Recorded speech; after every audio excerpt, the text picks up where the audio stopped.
Alright guys, 2004 GTO. This is the actually second time my oil pressure sensor uh, shit out on me. And basically at various times randomly driving, it would give a service engine soon or a check oil level, maybe even both of those messages. And it would be like random times. I guess it was like, I guess the first time mine went, it was the OEM one. And that would trigger a message every time I went over like 2 or 3,000 RPMs. Maybe it was like 2,500, something like that. It would trigger service engine soon. This time it went out, it was a little different. And basically I think what happens is the computer sees like terrible readings coming out of this, like maybe like way too high, like 130, or like way too low, like below 0. So that's when it triggers the message. So this is where it is. It's behind the intake manifold. So it's all the way back there. I had to just take a connector off. You can actually see the connector right below it. It's hard to reach in here, but there's a connector right there. I took it off. It's not too bad. I actually, and you don't have to do this, I was having trouble getting something around this, and I remember having a fit of a time doing it 3 years ago when you know, the pressure sensor that was just in there when that went bad. So you see that connector right here too, it's behind it. I can't even get my fat fingers in there while showing, but the connector right down there, I disconnected that because I thought maybe that was blocking something. It wasn't. I was also trying to get this hose off, and I was being real careful because this is almost a 20-year-old car, and I know a lot of these rubber hoses, they get real brittle. I was trying to use this hose clamp remover to get that off because I thought that might have been blocking some access, because I was just having trouble getting anything to fit over the sensor.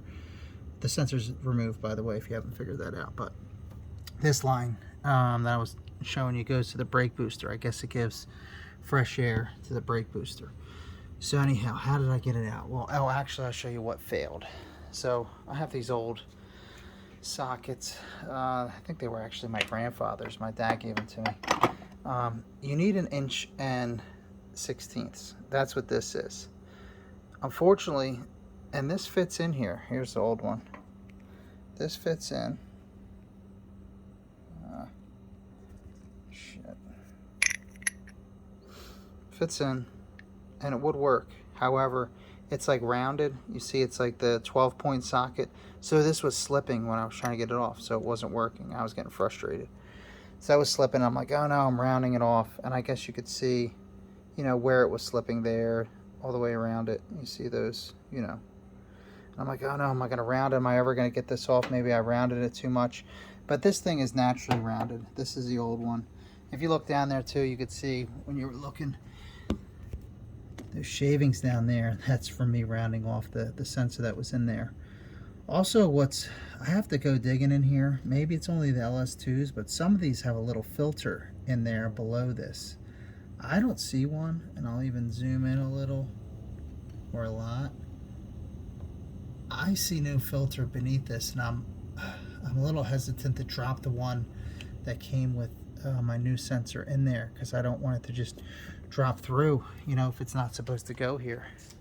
So I was getting frustrated, had a lot of trouble last time, had a lot of trouble this time. Then I realized I need to get a socket for this. Oh, also, I tried this. This is 27 millimeters. That would work. This is too fat though, so it doesn't fit in that little clearance spot, because if you look down again, if you look at that bolt hole south of the hole where the pressure sensor goes, when that pressure sensor's in there, you don't have enough clearance between where that bolt is and the sensor. So that big fat socket that I was just showing you doesn't fit right. So you have to get like a thinner walled one. So this is like 17 bucks at Advance Auto. You could see why it's going to work. So it's 1 1/16. I actually got this one. It's a Performance Tool brand. That's what that PT is.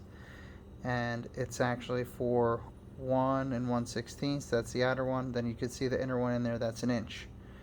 In order for that to work, you'd have to have a longer pressure sensor, like this one. That would never reach into the middle one. It'd have to be like a deeper socket on there because that's kind of short. So anyhow, that's why this didn't fit, because it's too fat, and I need to get this. And if you match them up, you can see, even though they're both the same size, 27 millimeters is basically the same as 1 16th. Look at that's why that big fatty won't get on there. You need a thinner wall one. You can even see if I shoot it from the top. One's much thinner, so it scoots around there. That's how I was able to finally get it out. And this fits in there very nicely. It's not even, see how that's like a very sharp edged 6-point. This is rounded to fit these in there perfectly. There it fits. The little screen I was telling you about, that's there. I'm reluctant to put that in there, possibly because I don't know if it's supposed to go in an LS1.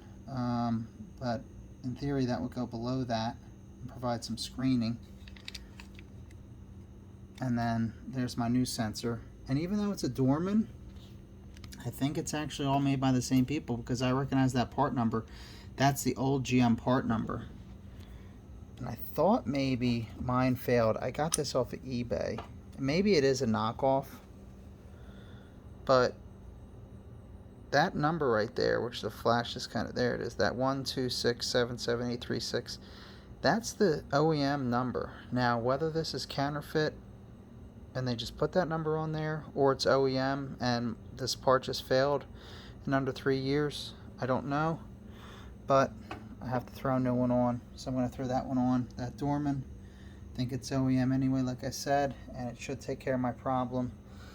I think that's it. But anyhow, save yourself some time. Get that socket, unless you have a thin-walled 27 millimeter or 1 1/16 inch socket. Get this, because otherwise you're going to have a hell of a time like I did. Once I got this socket, I put it on there, and with a 3/8 inch ratchet and a 6-inch extension wobble, I like the wobble ones because you can go in at different angles, I had this out in like 30 seconds, and the other one will go in easy too. So take my advice, get that. You can get the one by Performance Tool, you can get one by Lyle. The Lyle part number is something like 12350. Don't quote me on that, but I remember it being like pretty easy to remember like that. The Performance Tool one, can't remember. Is this the receipt? Here's the receipt for it. W80590. I had a $15 speed perk, so it made it almost free. So, yep. Got any questions? Let me know in the comments. Like and subscribe. See you guys.